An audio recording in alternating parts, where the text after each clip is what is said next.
Colonel, êtes-vous prêt à prendre possession de la forteresse du Punjab? Yes, sir. Mes troupes sont prêtes. Petit anglais, tu vas voir quand mes amis russes vont arriver. Salut la team et bienvenue sur Je Conseille. Et dans cette vidéo, je vais vous présenter un jeu qui retrace une période historique du 19e siècle, connu sous le nom du Grand Jeu, et qui a vu s'affronter les empires coloniaux britanniques et russes dans la région du Pamir, située au nord de l'Afghanistan. Un jeu avec une très forte dose d'interaction et qui va vous demander une attention de tous les instants. Allez, c'est parti! Et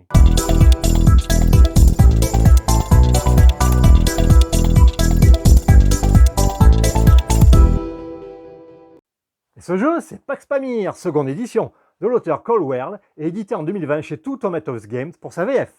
Il s'agit d'une nouvelle version du jeu sortie initialement en 2015 et qui bénéficie d'améliorations importantes, le rendant particulièrement intéressant en termes stratégiques et tactiques, tout en proposant des règles et un gameplay bien plus accessible.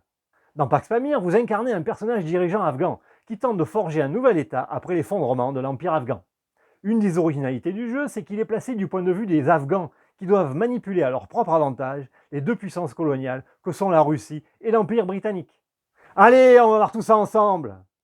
Et voici la table de Pax Pamir seconde édition en configuration pour 4 personnes. Je remercie d'ailleurs Ben du site Paradoxe Temporel pour le prêt du jeu. Vous trouverez un lien du site dans la description de la vidéo. La mise en place est faite avec la pioche formée conformément au livret de règles. Les 12 cartes du marché ont été placées à partir de la pioche. Chaque personnage dirigeant reçoit ses 11 cylindres placés sur son plateau individuel, ainsi que son cadran loyauté et 4 roupies. Un personnage tiré au hasard, ici gris, choisit un camp sur son cadran de loyauté, puis on continue dans le sens horaire jusqu'au dernier personnage, ici bleu, qui commence ensuite la partie.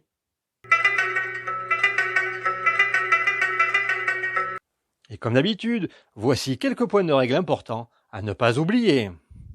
Et pour commencer, rappelons que l'influence totale d'un personnage correspond à la somme de toutes les cartes patriotes dans sa cour, ici une carte russe, de toutes ses récompenses, ici une carte récompense, de tous ses cadeaux, ici un cadeau, plus un de son personnage, soit un total de 4.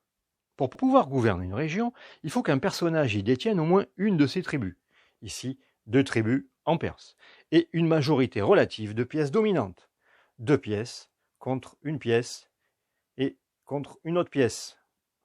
Ici, le personnage bleu gouverne la région, il la domine en prenant le jeton de gouvernement correspondant. Le fait de dominer une région permet au personnage d'accéder à certains avantages, que nous verrons plus tard comme l'action de construction, les privilèges de taxation spéciaux, et à la possibilité de soudoyer d'autres personnages souhaitant jouer les cartes associées à cette région. Et maintenant, voyons les actions importantes du jeu. Lors d'une action d'achat, si une roupie est placée sur une carte du marché, comme ici, cette carte ne peut plus être achetée à ce tour. Ici, une roupie doit être placée sur un emplacement vacant, comme ici pour acheter la carte errate.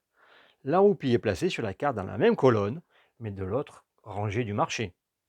De plus, si le régime militaire est privilégié ici, le coût d'achat d'une carte est doublé. Dans ce cas, lors de l'achat de cartes sur le marché, il faut placer 2 roupies au lieu d'une sur chaque carte à gauche de la carte achetée. Lorsqu'un personnage joue une carte, s'il est le souverain de la région de cette carte, ou si personne ne la domine, il peut jouer librement sa carte. Dans le cas contraire, il doit verser un pot de vin en roupies égal au nombre de tribus du personnage dominant la région. Tout ou partie de ce coup peut être annulé avec l'autorisation du personnage dominant. Par exemple ici, avec le personnage gris qui veut jouer la carte perse. Il doit verser 2 roupies en pot de vin au personnage bleu, puisque c'est ce personnage qui domine la région. Concernant les actions sur les cartes, à chaque tour un personnage ne peut utiliser qu'une action par carte, même si elle offre 3 ou 2 actions comme ici. Si un personnage adverse détient le plus d'espions sur une carte, la carte est prise en otage, comme ici avec 2 espions bleus contre un espion rouge. Pour l'utiliser, le personnage propriétaire, ici gris, devra payer un nombre de roupies à son adversaire égal au nombre de ses espions, ici donc 2 roupies. Tout ou partie de ce paiement peut être annulé avec l'autorisation du personnage qui détient la carte en otage. A noter que les capacités spéciales, comme ici garde du corps, ne sont jamais prises en otage. Un personnage qui domine une région, comme le personnage bleu, en Perse, peut, avec l'action taxer, récupérer un nombre de roupies à hauteur du rang de la carte. Ici, 2. Il les prélève soit aux personnages qui possèdent au moins une carte dans leur cours, associée bien sûr à la région, soit sur n'importe quelle carte du marché. Ici, gris a une carte perse. La région perse est gouvernée par le personnage bleu. Il peut donc taxer 2 roupies au personnage gris. Chaque personnage adverse peut se protéger en totalisant les étoiles oranges de sa cour. Et dans ce cas, seuls les roupies en excès sont vulnérables à l'action taxée. Concernant l'action construire dans une région, il est important de se rappeler qu'elle n'est possible que si le personnage dirige la région et que les pièces construites doivent être de votre loyauté. Les roupies dépensées, ici 4 par exemple, sont toujours placées sur les cartes du marché les plus à droite des 2 rangées, avec une seule roupie versée sur chaque carte, en ignorant éventuellement chaque case vide. Ici, les 4 roupies. Et le personnage bleu construit 2 blocs, il décide de mettre une armée et une route. Bien sûr, russe. L'action se déplacer permet pour chaque rang de la carte, ici 1, de déplacer une armée de sa loyauté ou un de ses espions. Une même unité peut se déplacer plusieurs fois pendant le tour. Les armées se déplacent d'une région vers une région adjacente, avec obligatoirement une route de même loyauté sur la frontière à franchir. Ici, par exemple, l'armée russe peut prendre la route russe pour aller en Transcaspie. Les espions, eux, se déplacent de carte en carte sur les cours, dans le sens des aiguilles d'une montre ou dans le sens contraire, comme si toutes les cours formaient une seule piste continue autour de la zone de jeu. Exemple ici, avec un mouvement, l'espion bleu peut aller soit sur cette carte, soit sur cette carte.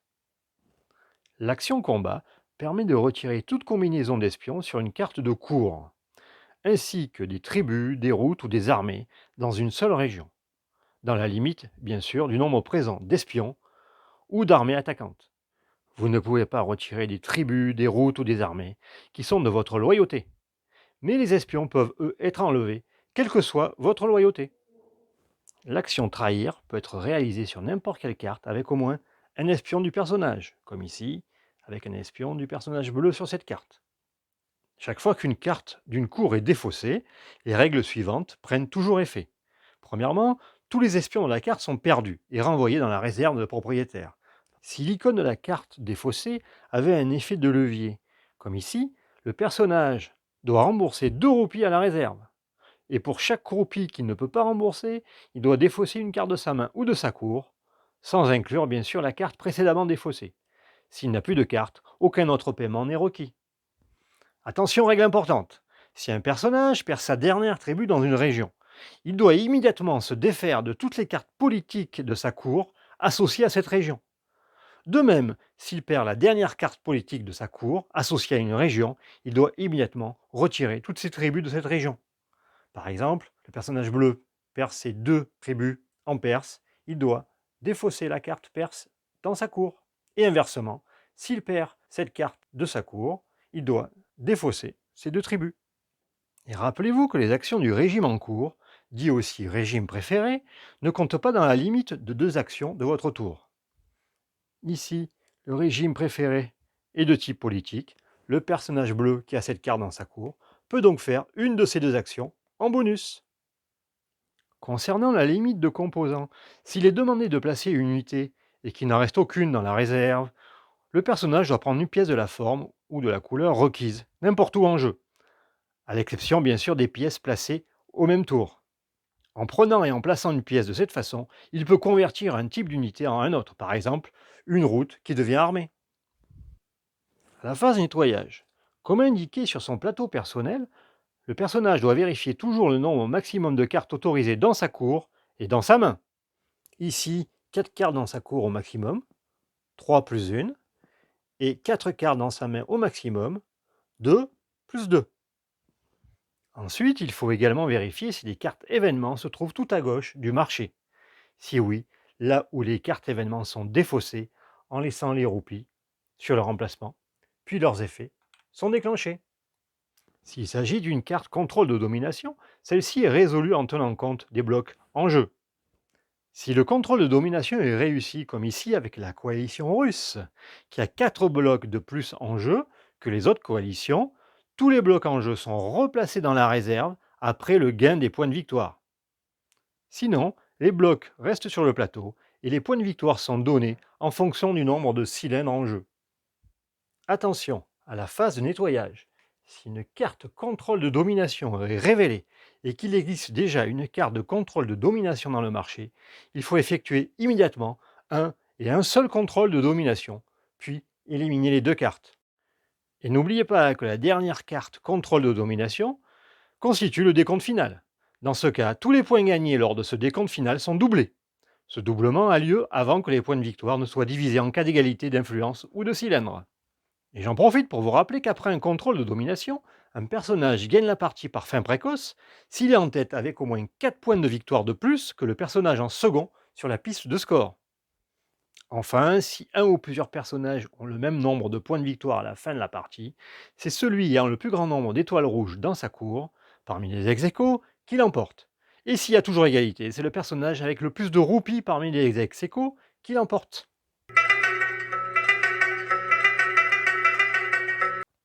En début de partie, avant de choisir un camp sur le cadran de loyauté, prenez le temps de regarder les cartes du marché et faites votre choix en fonction. Surtout si vous êtes la dernière personne à choisir, car c'est vous qui commencerez le premier tour.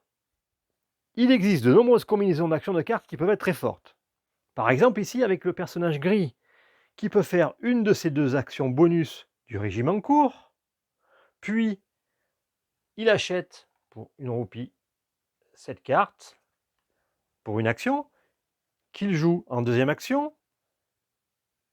ce qui lui permet de changer de régime et de jouer une de ces 2 actions bonus de cette carte.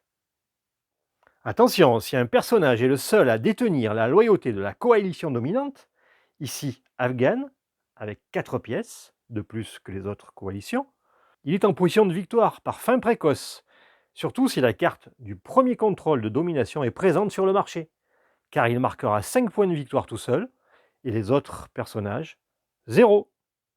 Pour éviter cela, il faudra absolument attaquer des routes ou des armées de sa coalition, ou bien qu'un autre personnage bascule dans sa coalition, lui permettant de marquer 3 points de victoire au lieu de 0, et empêchant ainsi la fin du jeu. Et de manière générale, gardez toujours quelques roupies, cela vous permettra d'acheter une bonne carte, voire même un contrôle de domination qui pourrait vous faire gagner la partie. Au marché, la présence de plusieurs patriotes de la même coalition peut vous aider à anticiper la future loyauté des autres personnages. De même, gardez un œil sur les cartes événements afin de diminuer leur impact sur votre jeu. Et attention aux espions adverses sur vos cartes, car ils peuvent être utilisés avec l'action Trahir pour défausser une de vos cartes, surtout s'il s'agit d'une carte politique qui risque de vous faire perdre votre tribu ou vos tribus dans une région, comme ici, pour Kandahar.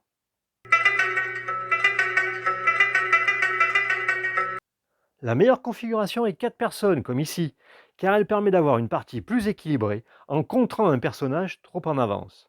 La configuration à 5 fonctionne très bien également, mais je la recommande si toutes les personnes connaissent le jeu, car elle rallonge la partie. À 3, le jeu fonctionne, mais attention aux fins précoces qui peuvent subvenir dès le premier contrôle de domination. Et il existe une version solo ou à 2, intégrant un adversaire virtuel nommé Wakan, qui se joue avec un paquet de cartes spéciales inclus dans le jeu. Voilà, ce que j'apprécie dans Pax Pamir, c'est le thème qui est bien retranscrit dans les cartes et les actions de cours. En effet, chaque carte est associée à un texte d'ambiance qui décrit un moment historique de cette période. Et puis, il y a les différentes stratégies possibles, ainsi que les cartes et leurs combinaisons, dites aussi combos, qui peuvent déclencher des effets puissants en votre faveur. Et bien sûr, il y a cette interaction permanente qui demande que tout le monde se surveille afin de trouver un équilibre plus ou moins stable pendant la partie. Mais attention, il s'agit d'un jeu qui peut se révéler frustrant, surtout sur votre première partie, car vous n'aurez pas assez d'expérience pour contrer une position adverse gagnante. D'ailleurs, il n'est pas rare de voir une personne gagner en moins de 30 minutes dès le premier contrôle de domination. Mais si vous persévérez, vous découvrirez toute sa richesse dans vos parties suivantes. Et pour aller plus loin, je vous recommande le livre Le Grand Jeu de Peter Hopkirk et Olivier Weber, qui retrace cette période peu connue à travers les aventures palpitantes de jeunes officiers des 2 camps opposés. Un récit passionnant. Allez, je vous laisse, car je dois chasser ces Ferengi de mon pays. Et à bientôt sur Je Conseille.